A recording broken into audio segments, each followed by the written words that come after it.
پورے دنیا بھر کے آپ دوسرے مذاہب میں بھی دیکھیں گے ریلیجنز، وہ لوگ بھی تپسیا کر رہے ہیں، آتما کی شکتی حاصل کر رہے ہیں، الفاظ الگ ہیں، اور وہ پاور آف سول کہتے ہیں کرسچن لوگ، ہندو لوگ آتما کی شکتی کہتے ہیں۔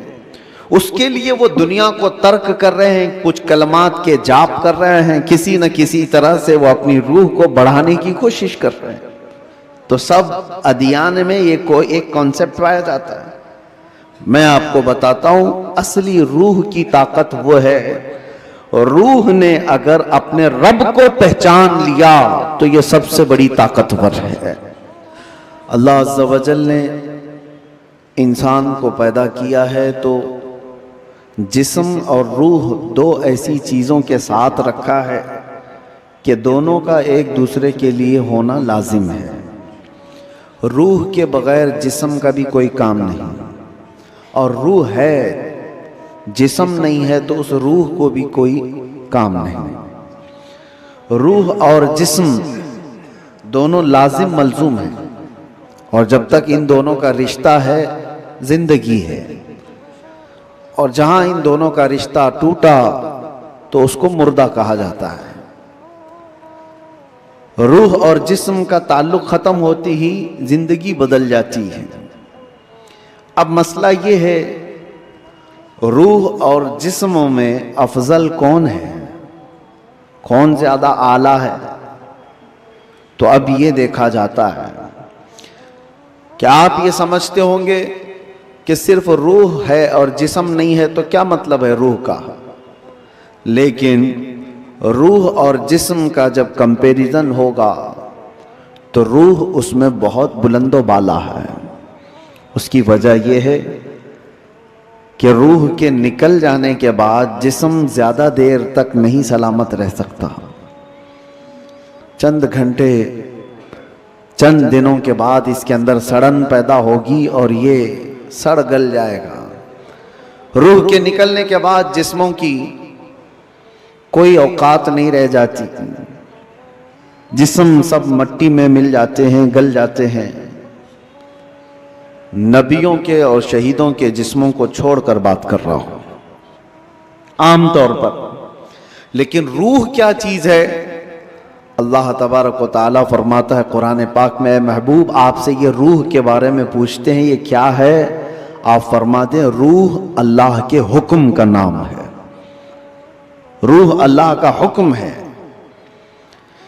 تو روح جس کے اندر موجود ہے اس کے ساری چیزیں ایکٹیو ہیں، سب چیزیں حرکت کر رہی ہیں، حتیٰ کہ آپ سننے کی جو طاقت رکھتے ہیں اس لیے کہ روح آپ کے جسم کے اندر ہے، اور میں بول رہا ہوں یہ طاقت ہے اس لیے کہ روح ابھی موجود ہے۔ ہاتھ اٹھ رہا ہے، پیر چل رہے ہیں، زبان مزہ چکھ رہی ہے، آنکھیں جھپک رہی ہیں، یہ ساری حرکتیں روح کے ہونے کی وجہ سے ہیں۔ روح کا تعلق ختم ہو جائے تو جسم یہ سارے حرکتیں نہیں کر سکتا۔ اب میں آپ کو بتا رہا ہوں تھوڑی سی چیزیں آپ توجہ لے لیں۔ روح جب ہمارے جسم کے اندر ہے تو ہم کیا کیا کر سکتے ہیں، اور روح نکل جانے کے بعد کیا نہیں کر سکتے، یہ دماغ میں رکھیے آپ۔ ایک مردہ نہ ہاتھ اٹھا سکتا ہے، نہ پیر اٹھا سکتا ہے، نہ آنکھ کھول سکتا ہے، نہ زبان سے چکھ سکتا ہے، کچھ نہیں کر سکتا۔ لیکن روح ہونے کے وقت آپ بھی اور ہم بھی کیا کیا کر سکتے ہیں؟ ہم اپنا ہاتھ بھی اٹھا سکتے ہیں، پیر سے جہاں تک چاہے چل سکتے ہیں، بول سکتے ہیں، سن سکتے ہیں، دیکھ سکتے ہیں، سب ہے۔ روح ہونے کے وقت اتنا سب جو کر سکتے ہیں، یہ اتنا ہی نہیں بلکہ میں آپ کو بتا دیتا ہوں اس روح کی اگر کوئی تربیت کرتا ہے تو یہ روح اس کو اتنی طاقت عطا کرتی، اتنی کہ وہ جو سامنے حرکتیں ہو رہی ہیں ہاتھ پیر ہلانے کی، یہ بڑھتے بڑھتے بڑھتے اتنی ہو جاتی ہے کہ اس کے لیمیٹیشن ہی نہیں ہے۔ روح اس کو اتنی طاقت پہنچاتی ہے کہ آج روح میرے اندر ہے، میں سامنے کی دیوار تک دیکھ رہا ہوں، اور روح طاقتور ہو جائے تو ہو سکتا ہے وہ مشرق میں بیٹھ کر مغرب کے حالات کو دیکھ رہا ہوں۔ وہ شمال میں بیٹھ کر کے جنوب کے حالات دیکھ سکتا ہے۔ روح کی طاقت جب بڑھ جاتی ہے تو ہو سکتا ہے آج میرا ہاتھ جتنا لمبا ہے وہاں تک کی چیز چھو سکتا ہوں، پکڑ سکتا ہوں، لیکن روح کی طاقت جب بڑھ جاتی ہے تو بیٹھے بیٹھے مدینہ طیبہ سے ملک شام میں بھی کسی کی مدد کر سکتا ہے۔ اب میں آتا ہوں اسی گفتگو پر، تو پھر میرے عزیزو، روح کی تربیت کے لیے کیا کرنا چاہیے؟ پورے دنیا بھر کے آپ دوسرے مذاہب میں بھی دیکھیں گے، ریلیجنز، وہ لوگ بھی تپسیا کر رہے ہیں، آتما کی شکتی حاصل کر رہے ہیں، الفاظ الگ ہیں، اور وہ پاور آف سول کہتے ہیں کرسچن لوگ، ہندو لوگ آتما کی شکتی کہتے ہیں۔ اس کے لیے وہ دنیا کو ترک کر رہے ہیں، کچھ کلمات کے جاپ کر رہے ہیں، کسی نہ کسی طرح سے وہ اپنی روح کو بڑھانے کی کوشش کر رہے ہیں۔ تو سب ادیان میں یہ کوئی ایک کانسیپٹ پایا جاتا ہے۔ میں آپ کو بتاتا ہوں اصلی روح کی طاقت وہ ہے، روح نے اگر اپنے رب کو پہچان لیا تو یہ سب سے بڑی طاقتور ہے۔ اور روح جس وقت اللہ رب العزت کو، اپنے خالق کو پہچان لیتی ہے تو وہ رب تبارک و تعالیٰ کی قرب پانے کا جو اس کا مقام ہے وہ ولایت کا مقام ہے، اور وہیں سے اس کی طاقت کا اضافہ ہو جاتا ہے۔ ہمیں اس روح کی تربیت کیسی کرنی ہے؟ روح کی تربیت کیسی ہو؟ دیکھیں، آپ کو ایک سمپل سی بات بتا رہا ہوں، جسم کو صبح ناشتہ نہ کرو، دوپہر کا کھانا نہ کھاؤ تو شام تک آپ ہلنے لگ جائیں، اور اگر 3 وقت کا کھانا چھوڑو تو کمزوری جسم پر اور چہرے پر ظاہر ہونے لگ جائے گی۔ کیوں؟ اس لیے کہ جسم کو بھوک لگتی ہے اور ہم کھانا کھاتے ہیں، اسی طرح روح کو بھی بھوک لگتی ہے۔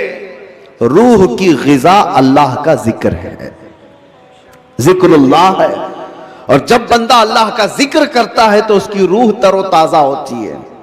اور یہاں تو برسوں سے اللہ کا ذکر ہی نہیں کیا تو کسی کی روح بیمار اتنی ہو چکی ہے کہ اسے کچھ نہیں پتا، صرف چلتا پھرتا ایک لاشا ہے، چلتا پھرتا ایک جسم ہے، روح تو ہے موجود لیکن بڑی کمزور اور بڑی غریب۔ اس روح کو طاقتور بناؤ اللہ کے ذکر سے، ذکر اللہ سے۔ اب آپ کو میں بتاتا ہوں، جہاں یہ روح سلامت ہوتی ہے، انسان کا جسم مر بھی جائے تو اللہ تبارک و تعالیٰ اس کی روح کو اسی طرح باقی رکھتا ہے۔ روح باقی ہے، مرنے کے بعد بھی انسان کے جسم کو قبر میں رکھ دیے جانے کے بعد بھی روح باقی ہے، روح باقی ہے۔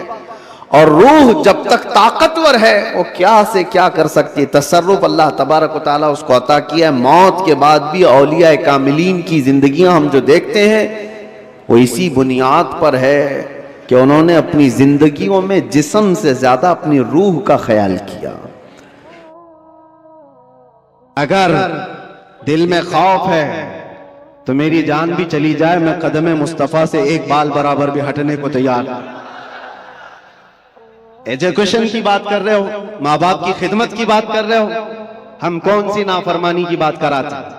لیکن ہمارا مسلک اور ہمارا مذہب اور ہمارا زندگی کا دستور یہ ہے، انہیں جانا انہیں مانا، نہ رکھا غیر سے کام۔ للہ الحمد میں دنیا سے مسلمان گیا، ڈر اور خوف اپنے دل سے نکال۔ میرے عزیزوں، وہ جملے جو دوسرے ہم سے چھین نہ سکے، آپ کیا چھین سکیں گے؟ آپ تو اپنے ہیں، آپ حضور پاک صلی اللہ علیہ وسلم کی محبت میں سرشار ہیں۔ میں ایک بات جانتا ہوں، جو حضور کا غلام ہوگا وہ ماں باپ کا خادم بھی ہوگا، وہ جاہل نہیں رہ سکتا، وہ علم کے میدان میں بھی شہسوار ہوگا۔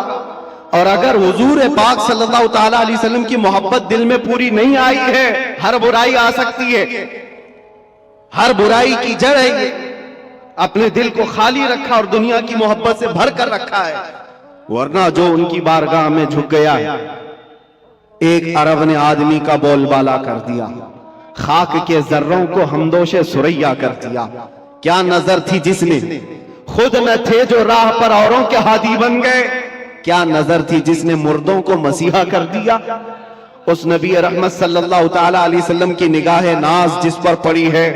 زمانہ پہلے حبشی کہتا تھا لیکن اب چاند بھی اس بلال پر رشک کیا کرتا ہے.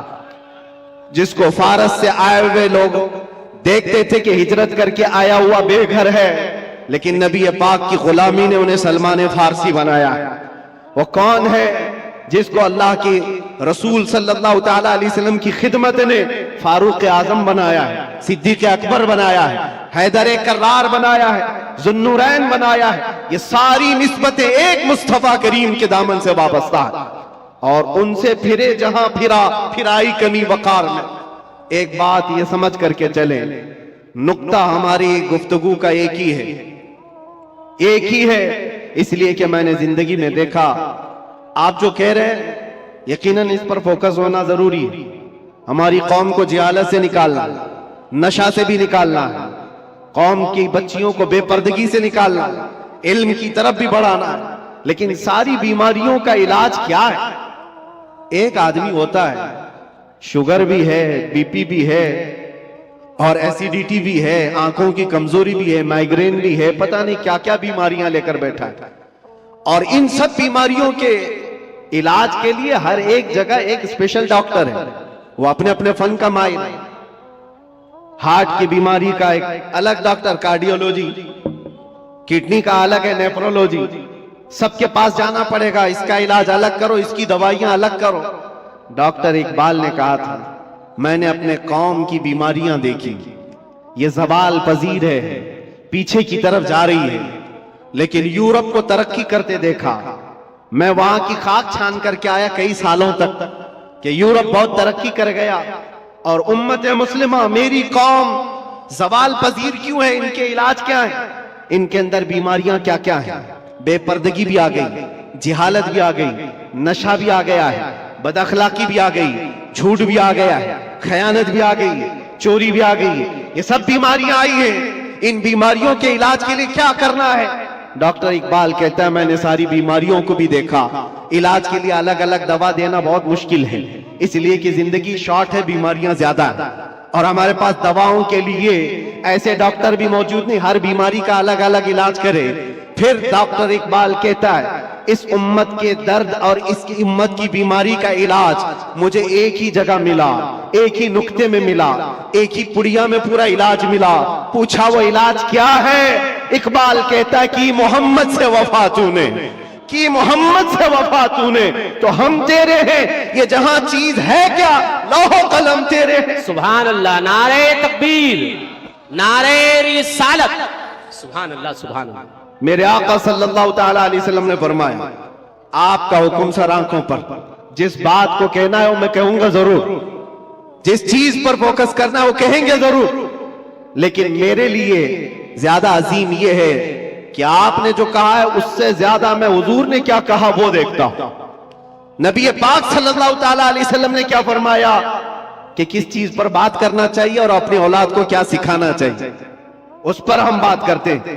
اور رسول کریم صلی اللہ تعالی علیہ وسلم کیا فرماتے ہیں؟ نبی پاک صلی اللہ علیہ وسلم نے فرمایا علموا اولادکم ثلاث خصال، اپنے بچوں کو 3 عادتیں سکھا دو، 3 عادتیں سکھا دو. اس میں 3 عادتیں کیا ہیں؟ نبی پاک صلی اللہ علیہ وسلم فرماتے ہیں نمبر 1 حب نبیکم وحب اہل بیتہ وتلاوت القرآن الکریم. 3 چیزیں حضور فرماتے ہیں سب سے پہلی چیز اپنے بچے کو سکھاؤ تو اپنے نبی کی محبت سکھاؤ، سبحان اللہ، اپنے رسول سے محبت. پھر دوسری کیا ہے؟ حضور پاک فرماتے ہیں نبی کی آل سے محبت کرنا سکھاؤ، اہل بیت سے محبت کرنا سکھاؤ. تیسری چیز کیا ہے؟ حضور فرماتے ہیں پھر اسے قرآن پڑھنا سکھاؤ. یہ 3 باتیں اللہ کے نبی نے فرمایا اولاد کی تربیت اس طرح سے کرو. عزیزان گرامی وقار، آج بگڑے ہوئے معاشرے کے علاج کے لیے صرف ہم اسٹیج سے بولیں اور یہاں سے علاج ہو یہ نہیں ہوتا، بلکہ اس کے لیے ماسٹر پلاننگ کی ضرورت ہوتی ہے. نوجوانوں سے میں کہوں گا تم شادی کرنے جا رہے ہو، نکاح کرنے جا رہے ہو تو ماسٹر پلاننگ تمہارے اندر ہونی چاہیے کہ میرا بچہ کیسا ہو، میری اولاد کیسی، میری نسل کیسی ہو. جب تک تمہارے اندر نیت صالح نہیں ہوتی بچے بھی اچھے نہیں آتے. اور پھر جوان ہونے کے بعد پھر سوچتے ہو بگڑ گیا ہے، اب اس کو ٹھیک ٹھاک کرنا ہے۔ پودا جب درخت بن جاتا ہے تو پھر وہ اپنی شکل نہیں لے پاتا۔ پودے کو شکل دینے کے لیے جب وہ کوپل میں ہے تبھی سے اسے شکل دیا کر۔ نعرے تکبیر، نعرے رسالت، حضور معین ملت، گلے گلزار اشرفیت، اشرفی دولہا، اشرفی دولہا، حضور معین ملت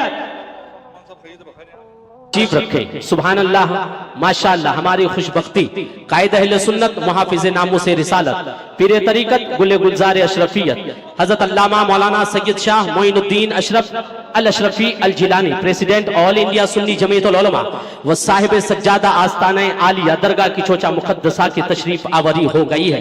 واقعی یہ باغ زہرا کے کلی لگتے ہیں۔ حضرات، حضور معین المشائخ کی محبت میں یہ شعر سماعت کریں کہ باغ زہرا کے یہ کلی لگتے ہیں، والد ہیں ان کے ولی، یہ بھی ولی لگتے ہیں، انہیں شجرہ دکھانے کی ضرورت نہیں، یہ چہرے سے فرزند علی لگتے ہیں۔ آل نبی اولاد علی، جانشین حضور شہید راہ مدینہ، صاحب سجادہ آستانہ درگاہ کی چوچا مقدسہ کی تشریف آوری ہو گئی ہے۔ حضرت کی زیارت کریں اور مفتی صاحب کا بیان سنیں۔ درود پاک پڑھیں۔ اللہم صلی علی سیدنا محمد وآلہ وآصحابہ وبارک وسلم صلاۃ دائمۃ سرمدا ابدا۔ میں عرض یہ کر رہا تھا اور برابر جو بات چل رہی ہے اسی درمیان شہزادہ بطول گلے گلزار ہاشمیت یہاں پر جلوہ بار ہوئے۔ اللہ کے نبی صلی اللہ تعالی علیہ وسلم کی 3 باتیں حضور نے فرمایا، علموا اولادکم 3 خصال، 3 عادتیں اپنے بچوں کو سکھاؤ۔ سب سے پہلی چیز حب نبیکم، اپنے نبی کی محبت۔ دوسرے حضور فرماتے حب اہل بیتہ، رسول کے گھر والوں سے محبت سکھاؤ۔ وتلاوت القرآن الکریم، تیسرے نمبر پر قرآن پاک کی تلاوت سکھاؤ۔ جن بچوں کو یہ 3 چیزیں دی گئی ہیں میرے عزیزوں، پھر وہ جوانی میں قائد امت بن کر نکلتے ہیں، مصلح امت بن کر نکلتے ہیں۔ اور بڑے ہونے کے بعد آپ سوچتے ہو اب اس کو کیا سکھاؤں۔ ایک بات میں آپ کو بتاؤں، بچپن میں آپ نے اللہ اور اس کے رسول کی محبت اولاد میں ڈالی ہو تو بدلے میں ملتا ہے کہ جب یہ جوان ہوتا ہے اور آپ بوڑھے ہوتے ہیں، اللہ تمہاری محبت اس کے دل میں ڈالتا ہے، تمہاری محبت بدلے میں ڈالی جاتی ہے۔ بوڑھا ہونے کے بعد جو یہ چاہتا ہے کہ جوان بیٹا میری خدمت کرے، تو انہیں بچپن میں اگر اللہ اس کے رسول کے حوالے کیا ہوتا، آج اللہ تبارک و تعالی اس کے دل میں تیری محبت ڈال دیتا، بدلے میں ملتا ہے۔ ورنہ بڑھاپے میں تم تمنا کرتے رہ جاؤ گے۔ یہ وہ اولاد جن کو تم نے دنیا ہی دی۔ بچہ جب بڑھ رہا تھا، جوان ہو رہا تھا، باپ تو اتنا اس کی تربیت پر اتاولا ہے، جو مانگا لا کر حاضر کر دیا، جو کھلونا بچے نے ہاتھ رکھ دیا لا کر رکھ دیا۔ تم یہ سمجھتے ہو میرے بچے کی ہر خواہش میں پوری کر رہا ہوں، میرا بچہ تو میرا ہے۔ تمہارے خون پسینے کی کمائی کی ہر چیز تم نے بچے کے سامنے حاضر کر دی۔ ان جوان لڑکیوں کو بھی میں نے دیکھا، 18 سال 20 سال باپ تربیت کرتا ہے، 6 مہینے کسی لڑکے سے دوستی ہو گئی، وہ ماں باپ کو ٹھکرا کر چلی گئی۔ کیوں ایسے حالات پیش آئے؟ ماں باپ کی اہمیت ان اولاد کی نظر کیوں نہیں آ پاتی؟ وجہ صرف یہ ہے بچپن میں جو تمہیں انہیں دینا تھا وہ نہیں دیا، دنیا خوب لا کر دے دی۔ حضور پاک صلی اللہ تعالی علیہ وسلم سے پوچھا گیا کہ اپنی اولاد کو دیا جانے والا باپ کی طرف سے سب سے بہترین تحفہ کیا ہو سکتا ہے؟ تم یہ سوچتے ہو نا، بچہ جب 6 سال کا ہوا، 7 سال کا ہوا، 8 سال کا ہوا، ہر سال اس کا برتھ ڈے کا انتظار کرتے ہو اور سوچتے ہو میرے بچے کے برتھ ڈے میں اس کو سب سے بہترین گفٹ دیتا ہوں، سب سے بہترین ہدیہ۔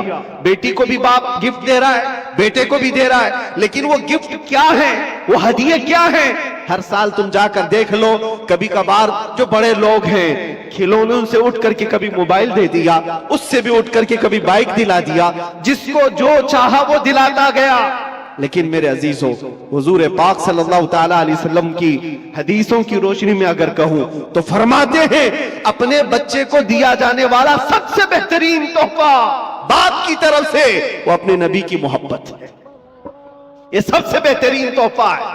اچھے اخلاق و کردار تحفے میں دیا ہے تو اس نے پوری دنیا بھی دے دی اور آخرت بھی دے دیا. بے شک سبحان اللہ. یہ چیز چھوڑ کر کے ساری دکان لا کر رکھ دو. ہمیں پتا ہے ہمارے بچوں کو کھلونے لیتے تو 2 دن میں پرانے ہوتے, پھر تیسرے دن وہ کھیلتے بھی نہیں. جتنے بھی اچھے کھلونے لا کر ان کے پاس رکھو, 4 دن کے, 5 دن کے, 8 دن کے ہیں, اس سے زیادہ کیا کھیلیں, سال بھر کھیلیں گے ٹوٹ جائیں گے. لیکن ان کے دلوں میں عشق رسول جو دیا گیا ہے وہ یہاں نہیں بلکہ قبر میں بھی اور حشر میں بھی وہ تحفہ کام آئے گا. سبحان اللہ. وہ کام آئے گا. اور اگر یہ چیز چھوڑ کر تم کچھ بھی دے دو وہ تمہارے بھی کام نہیں آئے. عزیزان گرامی اوقات, میں نے بہت سارے گھروں کے یہ معاملات محسوس کیے. وہ جوان بچیاں کیوں اپنے ماں باپ کو ٹھکرا رہی ہیں, وہ جوان لڑکے کیوں اپنے ماں باپ کو غیر اہم سمجھتے ہیں. 4 دن کی دوستی کر کے دوست کو اہمیت دینے لگ جاتا ہے لڑکا. یہ کہتا ہے یہ میرا دکھ سکھ کا ساتھی ہے. تیرا باپ کیا تھا, پھر تیری ماں کیا تھی جو 9 مہینے درد سنبھال کر کے تجھے اٹھا کر چلتی رہی. قرآن کہتا ہے جس ماں کے بارے میں کہ وہ وَوَضَعَتْهُ كُرْهًا, وہ تمہیں ایسی تکلیف میں جنم دی ہے. پتا ہے حکیموں نے کہا ہے موت کے وقت 40 ہڈیوں سے روح نکل جاتی ہے تب آدمی مرتا ہے, لیکن بچے کی ولادت کے وقت ماں کی 39 ہڈیوں سے روح نکل چکی ہوتی. وہ اس قدر درد دے کر کے بچے کو جنم دیتی ہے. 9 مہینے وہ بوجھ اٹھا کر چلتی ہے اور اس ماں کو ٹھکرا کر کے چلا جائے بندہ اور اس کی اہمیت نہیں سمجھے. اور ماں اگر رات کو پکارے کہ بیٹا کہاں اتنی دیر سے کیوں نہیں آیا, تو اس کو برا لگنے لگ جاتا ہے. یہ کیا جگ جگ چلتی رہتی ہے ماں باپ کی.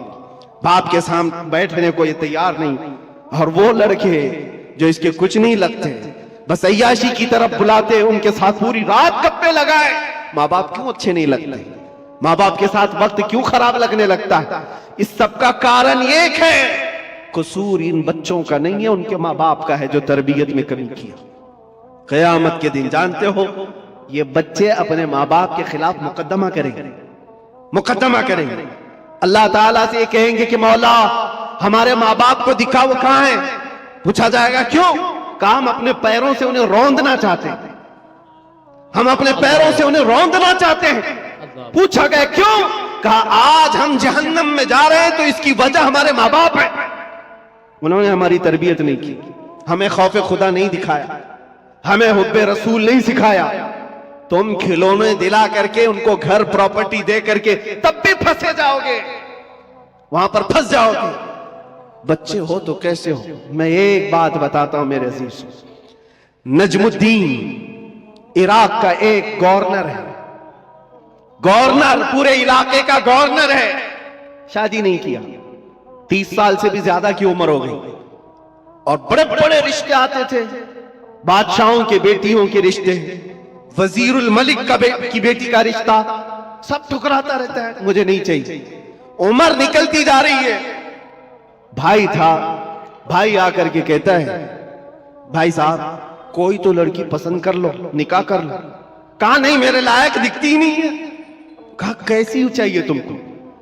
سلجوق خاندان کی بیٹی, وزیر الملک کی بیٹی, اتنے اعلیٰ خاندان کی لڑکیاں تو تجھے بتا رہا ہوں. کہا نہیں مجھے میرے لائق کی ملتی نہیں. کہا کیسی چاہیے, تمہارا کرائٹیریا کیا ہے, ریکوائرمنٹ کیا ہے. نجم الدین نے کہا میں چاہتا ہوں مجھے ایسی بیوی ملے جو میرا ہاتھ پکڑ کر جنت میں لے جائے.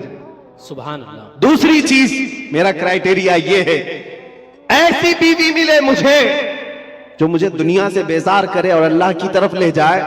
تیسری چیز مجھے ایسی چاہیے کہ اس سے پیدا ہونے والا بیٹا ایسا ہو جو بیت المقدس کو آزاد کرائے. سبحان اللہ. سبحان اللہ. قبلہ اول مسلمانوں کا اس وقت یہود و نصارہ کے ظالم ہاتھوں میں تھا.